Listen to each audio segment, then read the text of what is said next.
Bismillahir Rahmanir Rahim. Alhamdulillahi Rabbil Alamin. Wassalatu wassalamu ala sayyidina Muhammadin sallallahu alayhi wasallam. Assalamu alaykum wa rahmatullahi wa barakatuh. Ndugu zangu katika iman, baada ya salam, leo alhamdulillah tutakumbushana jambo moja muhimu sana. Leo tumekuja na kanuni ambayo itakusaidia kufahamu mambo ambayo yatakuharibia funga yanayohusiana na kula na kunywa. Kwa sababu katika kufunga kuna mambo ukiyafanya na kuharibia saumu. Tutayazungumza kila jambo kwa wakati wake. Sasa hivi tunataka tuwakuletee kanuni ambayo ukiishika kanuni hii utajua katika mlango wa kula na kunywa jambo hili na hili na hili linaingia. Na hii itakusaidia kudhibiti mambo mengi ambayo yanaweza kuingia ndani ya mwili wako ukaona yanakufungulia saumu au hayakufungulii. Allah subhanahu wa ta'ala ametukataza tukiwa tumefunga tusile mpaka itapomalizika saumu. Anasema wakulu washrabu hatta yatabayyana lakumul khaytul abyadhu minal khaytil aswadi minal fajr. Kuleni na kunywa mpaka itapoingia alfajiri. Maana yake thumma atimu siyama ila al-layl. Kisha endeleeni mtimize saumu mpaka utapoingia usiku. Mchana kutwa hakuna system ya kula. Kisha ingia alfajiri utaratibu wa kula na kunywa umezuiliwa. Sasa kula utakufahamu vipi kwamba hapa nimekula au hapa nimekunywa? Na je, hichi kilichoingia mwilini mwangu kinahesabika kuwa ni chakula au ni kinywaji? Ndio ninachotaka leo kukupa kanuni ambayo itakuongoza katika haya masala. Kwa hiyo nifuatilie katika hili, utafaidika sana.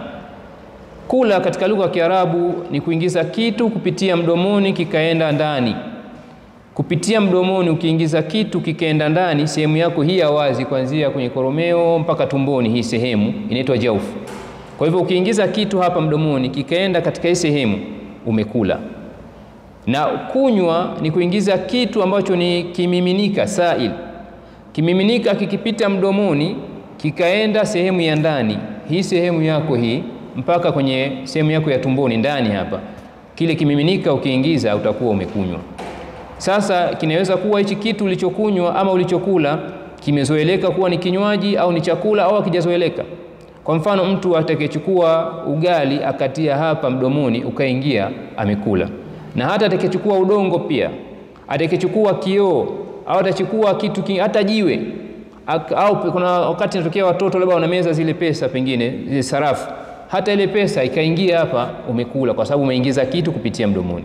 Au kinywaji, maji, sawa, juisi, chochote kile ambacho kitakuwa ni kimiminika kikaipita mdomoni kwenda sehemu hii ya ndani, hii ya ndani, utakuwa umekunywa.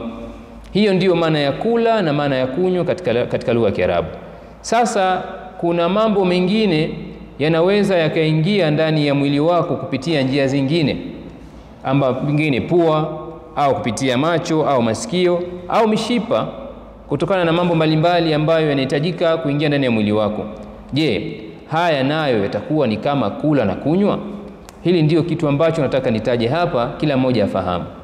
Hakika Allah subhanahu wa ta'ala ametutajia kula na kunywa waziwazi, na hakutuonyesha aina gani ya chakula wala nini. Muhimu ni kula na kunywa kama nilivyoelezea. Sasa mengine haya tunayahukumu vipi? Kanuni ni moja. Kanuni ni qiyas, ni kupima na kulinganisha, ambayo qiyasi ni namna tatu. Kuna qiyasul aula, qiyasul musawi na qiyasul adna. Kwamba unavyopima mambo, kuna mambo yanazidia kile kitu kinachopimwa. Umeshaambiwa kula na kunywa kuna haribu saumu. Kuna mambo yanavuka kula na kunywa, mambo ambayo yanafikia kula na kunywa na kupitiliza. Hayo mambo yanaingia katika hukumu ya kula na kunywa, na hiyo inaitwa qiyasu aula. Nitatoa mfano. Mtu ambaye anayekula au anayekunywa anataka baadhi ya vitu katika mwili wake, ima anataka kuondoa njaa au anataka kutoa matamanio yake ambayo anakuwa anatamani, kwa ile matamanio anataka yaondoshe katika mwili wake. Mtu tunakula kwa ajili hiyo, tuondoshe njaa au tutoe matamanio au turutubishe mwili, taghdhiya.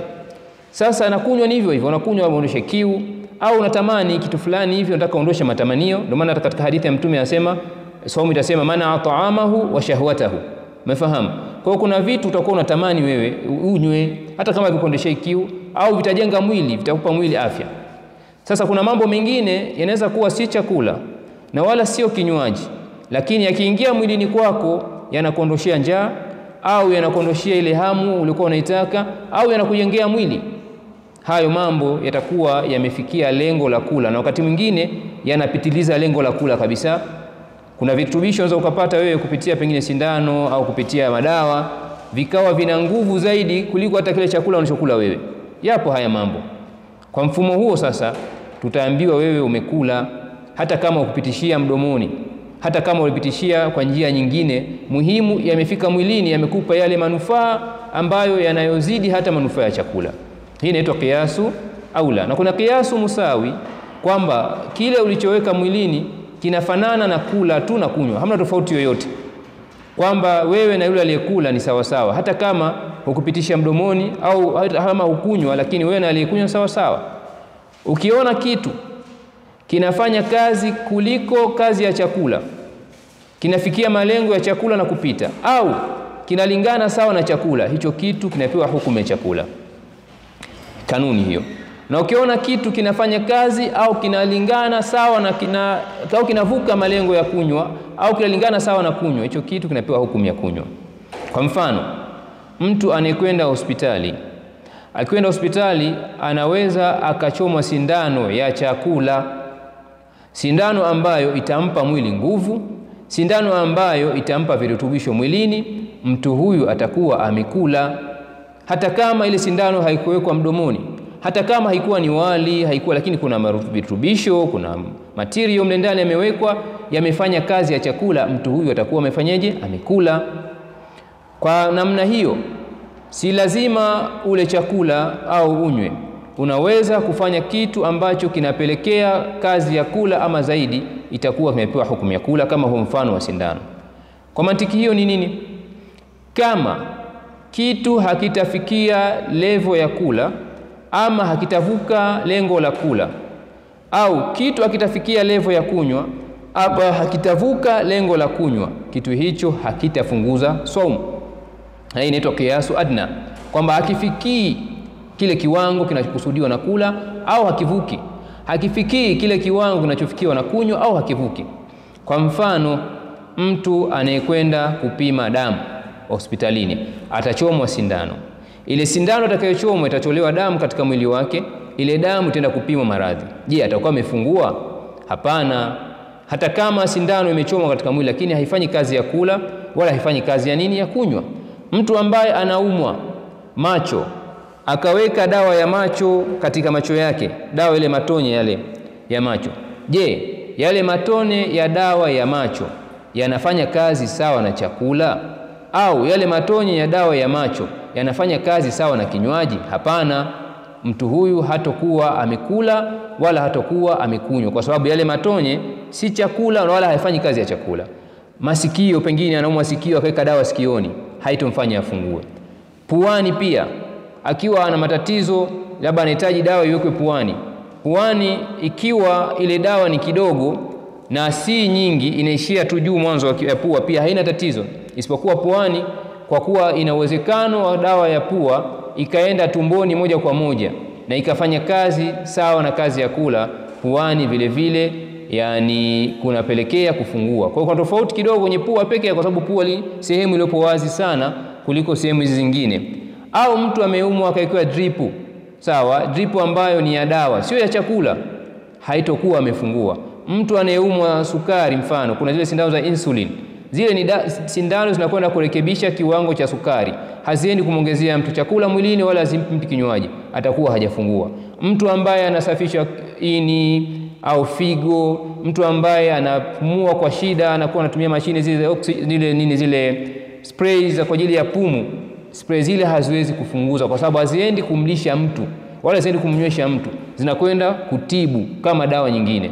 Kwa hivyo mtu anaweza kufahamu haya mambo ni mengi kutokana na zama hizi, lakini atayapima kwa kuangalia, je, yanafanya kazi ya chakula au yanavuka, yanafanya kazi ya kinywaji au yanavuka. Ukishaona tu yanafanya kazi sawa, basi hayo mambo yanakufunguzia. Ukiona yanafanya kazi zaidi, yanakufunguzia. Ama kawaida tu vitu ambavyo vinatokea na mtu labda anaumwa, anapima damu, anachangia damu na hivi, mambo yote haya hayawezi kufunguza somo, na mlango wake tutayazungumza zaidi kwa nini mtu afanye. Lakini kikubwa zaidi tunataka uchukue hii kanuni utembee nayo katika funga. Kuhusu kula na kunywa, mambo yanapimwa hivyo. Wa sallallahu ala sayyidina Muhammad wa alihi wa sahbihi wasallam. Wassalamu alaikum wa rahmatullahi wa barakatuh.